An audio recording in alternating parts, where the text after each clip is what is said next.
Assalamualaikum warahmatullahi wabarakatuh. Selamat pagi, Bapak atau Ibu dosen penguji yang saya hormati. Perkenalkan nama saya Husni Mubarak dengan NIM 30122100022 dari Departemen Informatika.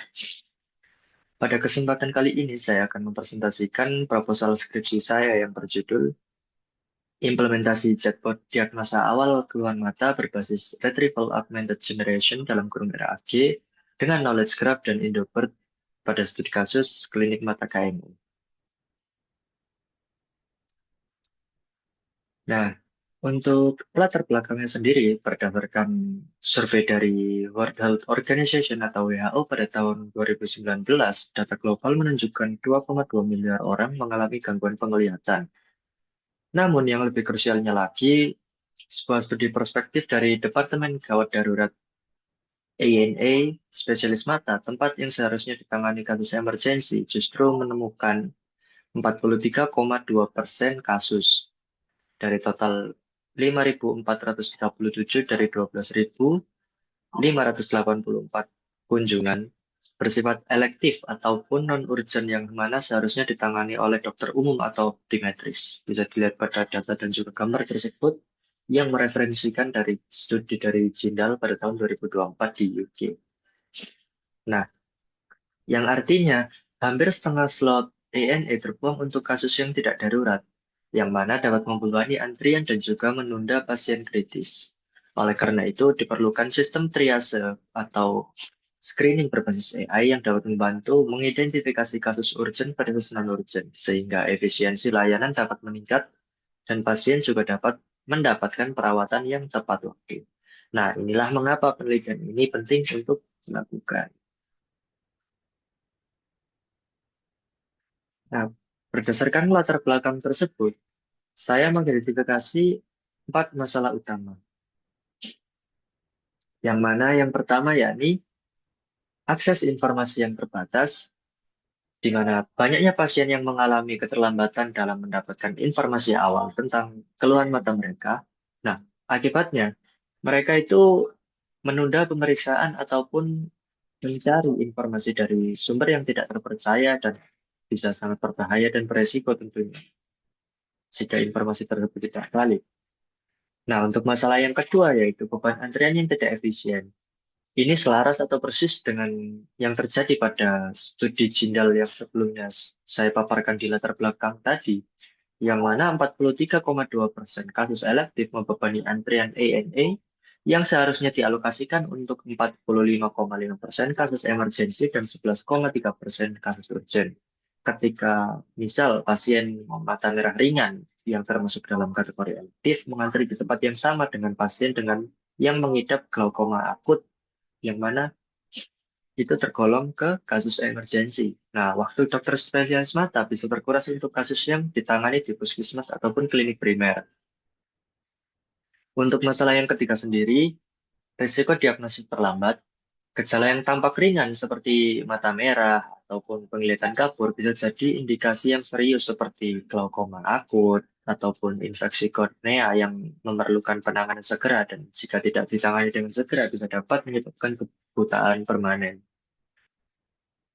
Untuk masalah keempat, kebutuhan akan edukasi atau layanan yang aktif 24 per 7. Jadi masyarakat membutuhkan sistem edukasi kesehatan mata yang dapat diakses kapan saja dengan informasi yang terpercaya dan valid dan tentunya juga mudah dapat dipahami. Nah, keempat masalah inilah yang menjadi dasar pengembangan atau solusi yang akan saya implementasikan pada sistem chatbot ini.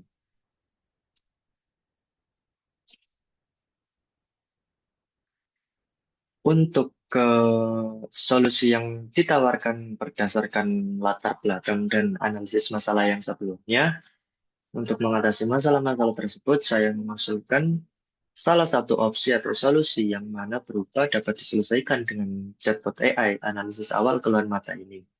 Nah, chatbot ini dirancang sebagai sistem cerdas yang mampu, yang pertama, dapat memahami keluhan natural bahasa Indonesia, yaitu dapat memahami keluhan seperti tidak hanya istilah medis, namun juga dalam bahasa pasien sehari-hari, Yang kedua, memberikan analisis awal non-klinis, di mana chatbot tersebut tidak memberikan diagnosis medis secara pasti, namun memberikan edukasi, triase, dan arahan rekomendasi tindakan yang jelas, dan tentunya dengan disclaimer atau gejala red flag yang jelas. Nah, yang ketiga, mengidentifikasi red flag. Sistem dapat mengidentifikasi gejala-gejala darurat yang mana memerlukan perhatian medis yang segera. Jadi, sehingga pasien tersebut dapat segera melakukan penanganan ketika dirasa keluhannya itu sudah urgent. Nah, untuk yang keempat, untuk mendukung proses triase, chatbot membantu mengkategorikan tingkat urgensi keluhan dari pasien itu sendiri, sehingga dapat mengoptimalkan alur dari layanan klinik KTM itu sendiri. Nah, untuk keunggulan dari sistem ini sendiri, yang pertama yakni yang mana scalable, sehingga dapat melayani banyak kebutuhan pengguna sekaligus. Yang kedua, cost efektif, efisiensi dari segi biaya operasional, tersedia 24 per 7, dan tentunya dapat diakses kapan saja. Dan save and verify, berdasarkan sumber pengetahuan medis atau knowledge base yang sudah terverifikasi oleh dokter mata.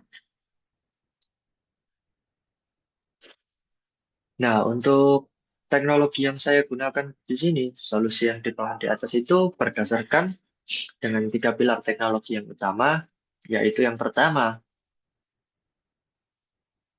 dibangun menggunakan model khusus untuk bahasa Indonesia, yaitu Indobird sebagai encoder untuk memahami konteks percakapan dan juga mengenali intent pengguna dengan akurasi 90%, jauh lebih baik daripada model bilingual seperti Embird yang hanya 73, berapa persen.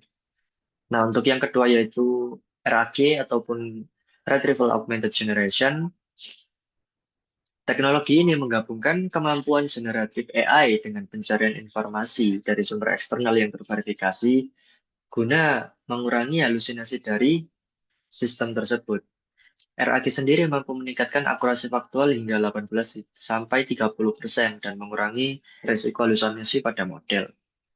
Untuk yang ketiga sendiri yaitu kunci utamanya di sini agar jawaban dari generatif AI ini semakin akurat adalah menggunakan knowledge graph, yang mana ini adalah struktur graph yang menyimpan relasi antar entitas dan penyakit, dan juga rekomendasi.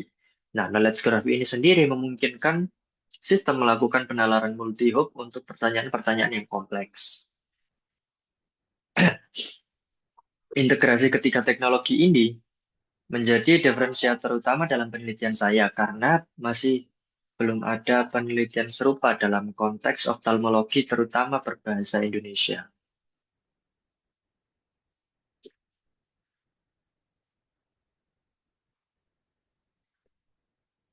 Untuk struktur knowledge graph-nya sendiri dibagi menjadi 4 entity, yang mana terdiri dari gejala, penyakit, faktor risiko, dan juga rekomendasi.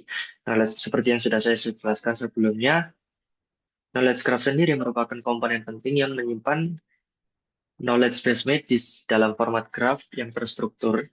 Nah, untuk entitas yang pertama di sini, gejala seperti mata merah, mata nyeri, penglihatan kabur, ataupun sensitivitas cahaya, dan yang kedua penyakit seperti konjungtivitis, dry eye, glaukoma, faktor risiko seperti diabetes, hipertensi, dan usia, serta rekomendasi tindakan dan juga edukasi seperti kompres hangat, penggunaan eye drops, ataupun bahkan rujukan ke dokter mata.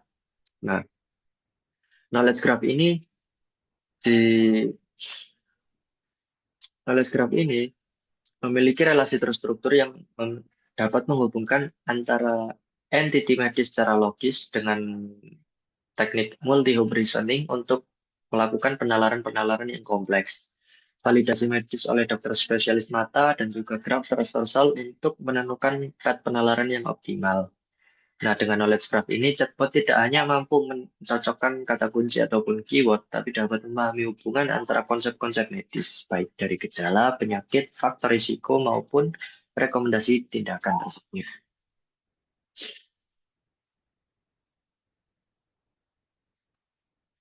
Untuk arsitektur sistem end-to-end bisa dilihat dari gambar tersebut. yang merupakan alur pemrosesan dari query pengguna hingga respons edukatif. Tahapan pertama yaitu user query, yang mana pengguna akan memasukkan keluhan ataupun pertanyaan-pertanyaan dalam bahasa Indonesia secara natural. Nah, tahapan yang kedua yaitu dilakukan pre-processing data melalui Indobird sebagai encodernya. Nah, query ini melalui proses case folding, penghapusan case karakter khusus, tokenisasi, dan juga normalisasi teks. Tahapan ketiga yaitu Indobird encoder, query diubah menjadi embedding vector yang merepresentasikan makna-makna semantik yang nantinya akan diolah ke external knowledge base dan juga di-store ke knowledge graph DB. Nah, tahapan yang keempat yaitu RAG retrieval plus knowledge graph reasoning, yang mana digunakan sistem ini mencari dokumen relevan dari vector database dan melakukan penalaran pada knowledge graph. Nah, tahapan kelima, response generations, disusun berdasarkan informasi yang diambil dan divalidasi oleh safety layer. Tahapan akhir yaitu user response, pengguna menerima respon edukatif dengan disclaimer medis yang jelas. Nah, setiap tahapan ini dirancang untuk memastikan akurasi hingga keamanan dan juga kualitas respons yang optimal.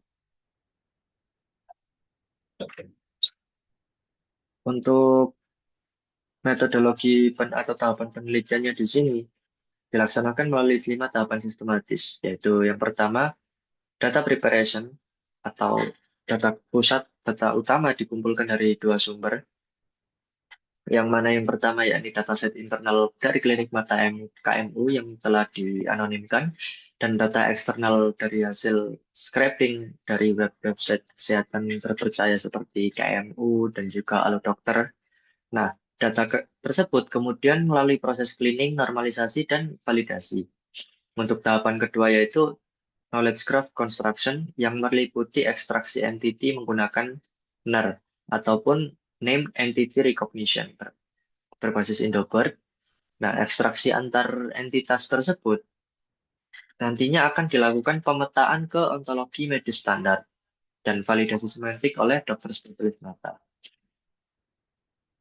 Untuk tahapan yang ketiga sendiri, RAG implementation, yang mana merupakan tahapan implementasi vektor database menggunakan Face ataupun ChromaDB dengan dense retrieval berbasis Indobird embedding dan juga response generator. Nah, tahapan yang keempat ini merupakan integrasi sistem antara backend dan juga front-end dan mengimplementasikan safety dan juga compliance layer. Nah, tahapan kelima ini menggunakan metrik otomasi atau tahapan evaluasi ini menggunakan metrik evaluasi seperti Blue, Brock, F1 score, and human evaluation oleh dokter mata. Nah, setiap tahapan tersebut memiliki deliverable yang jelas dan juga dapat dievaluasi. Untuk ruang lingkup atau scope batasan penelitian ini sendiri, tentunya sangat penting untuk memahami batasan dan aspek atau etika dari penelitian ini. Nah, yang pertama, non-diagnosis, yang artinya chatbot ini hanya memberikan analisis awal dan edukasi kesehatan, bukan diagnosis medis secara klinis. Sistem tidak menggantikan peran dokter mata secara profesional.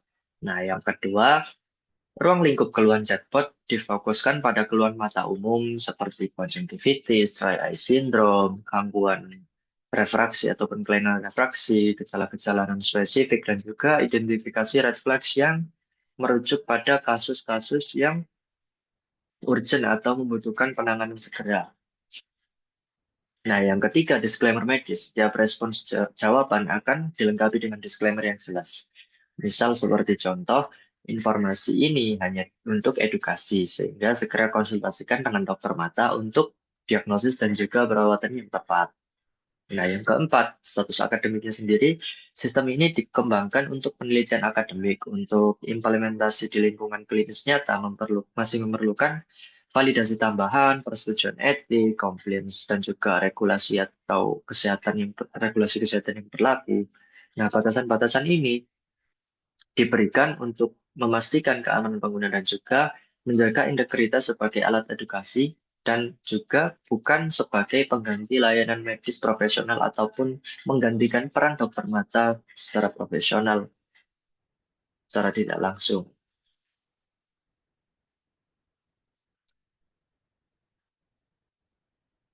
Untuk kontribusi ataupun manfaat dari penelitian ini sendiri nantinya diharapkan yang pertama, bagi dunia ilmiah, kontribusinya dapat berkontribusi dalam pengembangan chatbot berbasis Indobot, RAG, dan juga knowledge graph, terutama di bidang oftalmologi. Ini adalah penelitian pertama yang mengintegrasikan ketiga teknologi ini dalam konteks bahasa Indonesia. Nah, bagi peneliti lanjutan, dapat menjadi referensi untuk penelitian terkait triase medis berbasis NLP dan machine learning di bidang oftalmologi.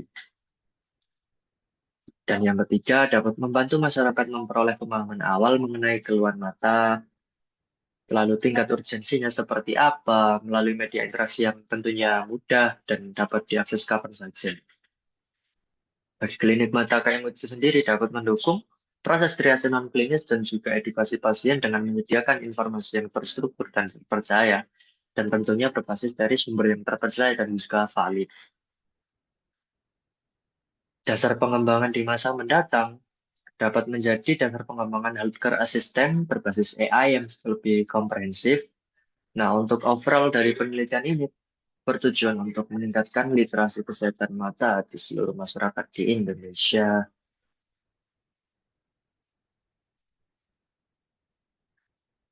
Untuk penutup, demikian presentasi proposal skripsi saya. Saya menyadari masih banyak proposal ini masih jauh dari kata sempurna. Oleh karena itu, saya sangat terbuka untuk menerima berbagai masukan, saran, ataupun kritik yang membantu membangun dari Bapak atau Ibu dosen penguji. Saya ucapkan terima kasih atas perhatian dan waktunya. Wassalamualaikum warahmatullahi wabarakatuh.